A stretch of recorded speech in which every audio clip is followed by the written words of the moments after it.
real power does not belong to the one who acts the most. It belongs to the one who is trusted to decide whether action should happen at all.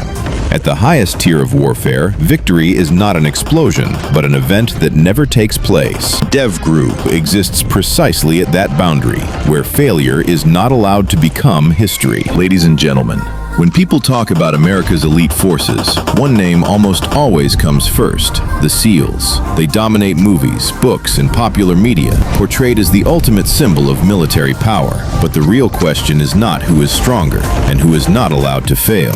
On the night of May 2nd, 2011, in just 38 minutes, one name vanished from modern history: Osama bin Laden.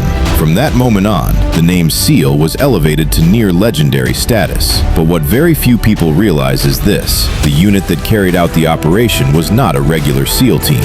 It was SEAL Team 6, also known as DEVGRU, operating under the Joint Special Operations Command, JSOC, a special unit among special units. It does not exist to be famous. It does not exist to be praised. It exists to carry the final responsibility when every other option has failed. SEAL Team 6 was established in 1980 and today consists of roughly 300 operators. Small numbers, minimal exposure, zero tolerance for error. By contrast, the conventional SEAL forces, sea, air, land, were founded in 1962 with around 2,500 personnel tasked with a wide range of tactical missions: reconnaissance, counterterrorism, conventional warfare, and direct action in localized conflicts. The difference is not courage or individual skill. The difference lies in the level of risk the nation is willing to assign and the authority granted to act. Regular SEAL teams operate under the naval chain of command. DEVGRU operates at a higher tier, where targets are directly tied to national interests, and there is no second attempt. The higher the level, the less information is visible, and the greater the cost of failure. This is not merely a story about the military. It is a story about how real power is exercised. And this is where we begin to touch the true nature of power. Not the power of weapons, not the power of individuals, but the power of decision-making when failure is not an option. This video is not meant to glorify a unit. It is meant to answer a harder question. Why does the United States create forces whose failure is never allowed to become a story? The key difference between America's elite units is not marksmanship, fitness, or mental toughness. Those are mandatory. They do not create separation. The real separation begins with one question: who is granted final authority and who pays the price when things go wrong? Conventional SEAL teams are built for tactical problems in localized conflicts. They recon, raid, rescue hostages, strike, and withdraw. Orders move through the Navy chain of command. The tempo is fast, but it is still the tempo of a large institution. DEVGRU is built for situations where failure is not acceptable to the nation. Their targets are often tied directly to national interests: a terrorist leader, a financial network, a hidden safe house, or a single link that, if left alive, can extend a war for years. At this level, an error is not just a loss of personnel. It can trigger diplomatic crisis, political backlash, and strategic escalation. That is why DEVGRU sits under JSOC with an extremely short command chain. Decisions can be made in minutes: go or no go, how to strike, where to extract, and who carries responsibility. At the tactical level, you can ask for more time. At the strategic level, time is the enemy. The higher the tier, the more the system removes anything unnecessary. No large numbers, no public exposure, no achievement to display. Only the right people, at the right moment, with the right authority. And because their success is often tied to national secrets, that success is not allowed to become a public story. There is also a layer the public rarely sees: the fusion of intelligence and action. With conventional forces, missions often begin when the picture is already clear. With DEVGRU, missions may begin from fragments: a signal intercept, a face on a camera, an unusual vehicle route. JSOC lets them connect surveillance, collection, confirmation, and a strike in the same breath. The trade-off is political responsibility. If a mission fails, it is not only a battlefield problem, it becomes a national explanation to allies, to the public, and to history. Secrecy is not only to hide information, it is to control risk, escalation, retaliation, and the risk of dragging the entire system into a war no one is is ready to fight. And this is the lesson beyond the military. In any system, power is not located where the noise is loudest. Power is located where decisions are made and consequences are owned. Anyone can claim to be elite. Only a few are assigned the problem of getting it right on the first attempt, in the dark, with no reset button. If you want to see America's real strength, do not start with the weapons. Start with the command chain.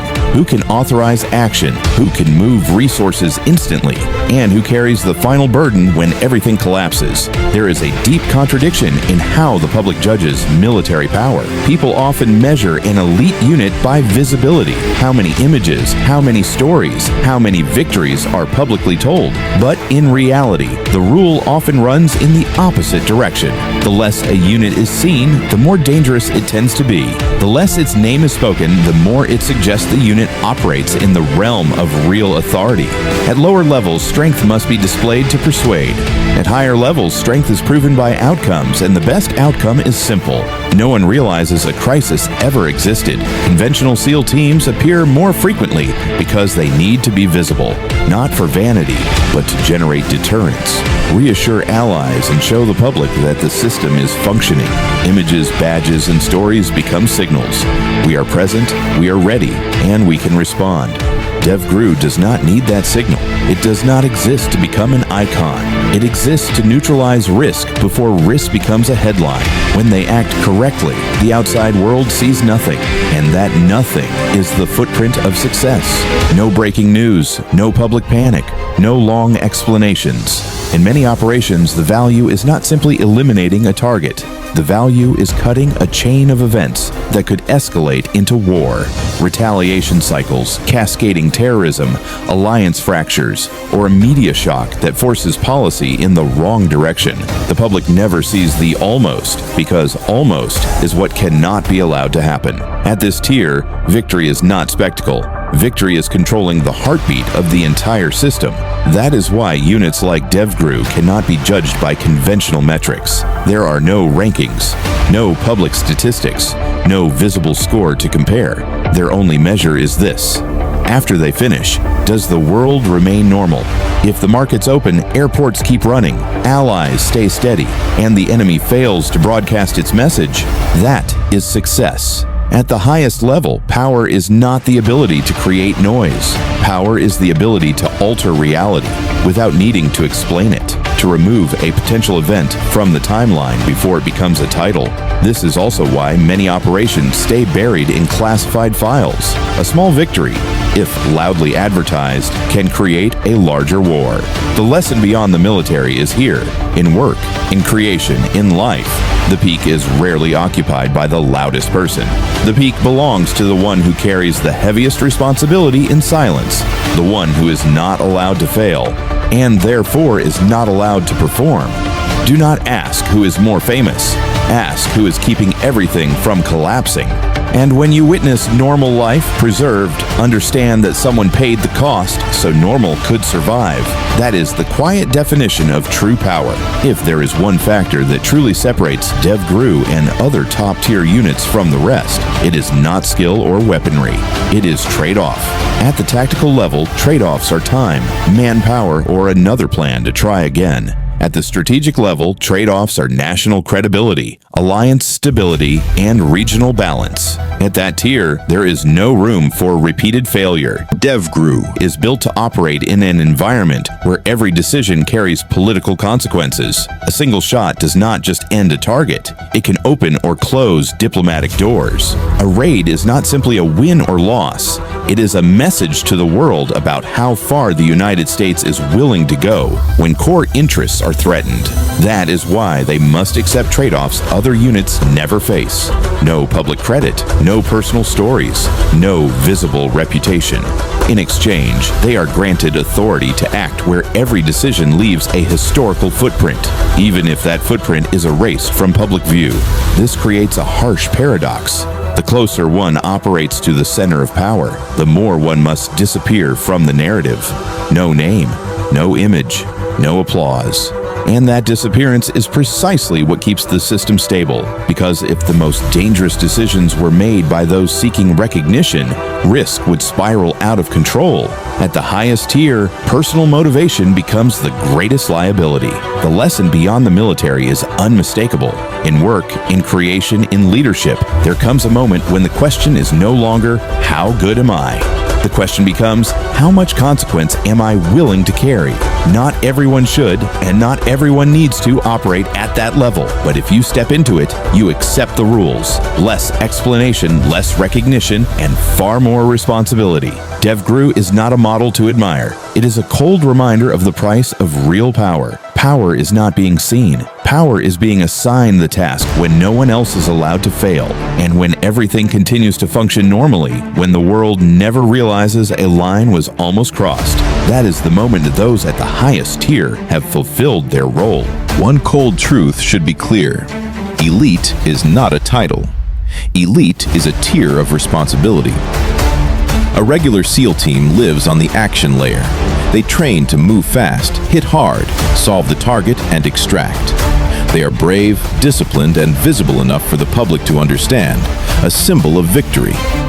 At this layer, society needs stories, it needs faces, it needs proof that someone will step forward. But DEVGRU and Delta Force live on the decision layer. They are not selected because they are better by a small margin. They are selected because they can carry the price of being not allowed to fail. At this tier, a mistake is not only casualties. A mistake can trigger retaliation, fracture alliances, collapse diplomacy, or push a nation into a conflict it never planned to enter. That is why the United States does not build a supreme unit to show off. It builds a system to control risk. The right people at the right layer. A clean separation between tactical work and strategic consequence. And most importantly, a command chain short enough to decide before time betrays you. Out there, a delay of minutes can turn a target into a crowd. A closed window.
The system to respond.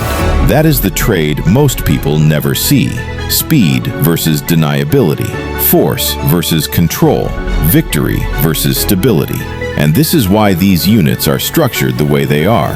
Small teams, redundant verification, layers of intelligence fused with action. Not because they lack confidence, but because confidence without verification is how nations stumble into disaster. The operators at this tier are not asked to be fearless. They are asked to be precise. Fear is irrelevant. Only judgment matters. This is also why rotation is slow, selection is brutal, and careers are short. The human cost of carrying this responsibility is high. Burnout is real. Mistakes are unforgiving, and there is no public validation to offset the weight. Yet the system persists because the alternative is worse. A world where decisions are delayed, where responsibility is diffused, where no one is empowered to act until it is too late. The uncomfortable truth is this: peace at the strategic level is often enforced quietly by people whose names will never be known. Not because they are hidden heroes, but because visibility itself becomes a liability. This is not romantic, it is functional. And that distinction matters, because once you understand it, you stop asking why these units are silent. You start understanding that their silence is the system working as intended. When nothing happens, when the world moves on, when history stays on its current path, that is the outcome they are designed to produce. Not glory, not recognition, but continuity. And continuity, in a world balanced on thin margins, is the rarest form of success. The most dangerous element of DEVGRU and Delta Force does not lie in action itself, but in the authority to decide whether action should happen at all. In most military units, the core question is, how do we accomplish the mission? At the DEVGRU level, the question is always different. Should this mission be executed at all? That difference reshapes the entire operating structure. A target is no longer simply an enemy. It becomes a variable in a much larger equation. If removed, what happens next? There are moments when every military condition is perfect. The target is exposed, assets are ready, tactical risk is near zero. Yet the final decision is still not to pull the trigger.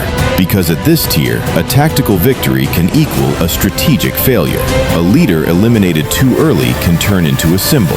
A successful raid can trigger retaliation beyond control. A clean operation can force a nation to explain what should never be explained. That is why DEVGRU is not designed to maximize action, but to absorb pressure for the entire system behind it. They are where all risk is concentrated before crossing the point of no return. If they are wrong, no one can correct it. This is why their most critical skill is not marksmanship, but the ability to carry responsibility for things that never happen. There are no medals for a canceled strike, no public praise for an opportunity deliberately ignored. Yet those decisions are what keep the system from sliding into chaos. At this level, power is no longer the ability to act, but the ability to restrain action when everything appears to justify it. That is the real mechanism very few nations are willing to grant any unit, not because they lack capable soldiers, but because they lack the capacity to accept the consequences if the decision is wrong. The real lesson is this: power at the highest level is not about doing more. It is about deciding less, but deciding right. These units are not built to fight every battle. They are built to prevent the wrong battles from ever happening. Their greatest victories are not visible.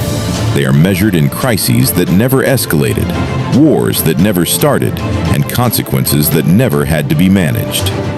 What makes them different is not courage, it is restraint, not speed, but judgment, not action, but the discipline to stop when action would feel justified.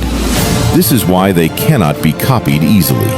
You can replicate training, you can buy equipment, but you cannot easily replicate a system that is willing to place irreversible decisions in the hands of a few and accept the outcome without public reassurance. The lesson extends far beyond the military. In any field, leadership, strategy, creation, or life, the highest tier is never about visibility. It is about responsibility. At lower levels, success is loud. At higher levels, success is quiet. At the very top, success often looks like nothing happened at all. Do not ask who is the most famous. Do not ask who acts the most. Ask a harder question. Who is trusted to decide when action must happen? If you find this content helpful and valuable, don't forget to like, subscribe to the channel, and turn on notifications. My name is Hai. See you next time.